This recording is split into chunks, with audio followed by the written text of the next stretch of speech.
The power of now. हम में से अक्सर लोग समझते हैं कि हमारा दिमाग हमारे ख्यालात ही हम हैं, लेकिन हकीकत इससे बिल्कुल मुख्तलिफ है।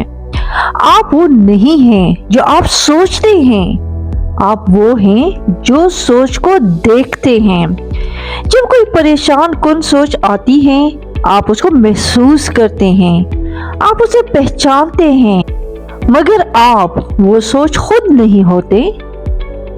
ये वैसे ही हैं जैसे बादल आसमान पर आते जाते हैं। बादल बदलते रहते हैं, लेकिन आसमान हमेशा वही रहता है, खामोश, गहरा, मजबूत।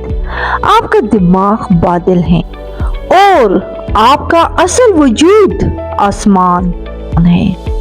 ख्यालात बदलते रहते हैं, कभी खुशी, कभी गुस्सा, कभी खौफ, मगर आप उन सब के पीछे मौजूद खामोश गवाह हैं। जिस लम्हे आपने ये हकीकत जान ली कि मैं सोच नहीं हूँ, मैं वो हूँ जो सोच को देखता हूँ, उसी लम्हे जहन का शोर कम होने लगता है, दिल में सुकून उतरने लगता है और जिंदगी हल्की महसूस होने लगती है।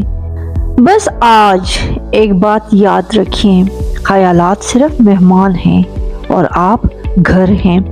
घर हमेशा मजबूत रहता है, मेहमान आते हैं और चले जाते हैं।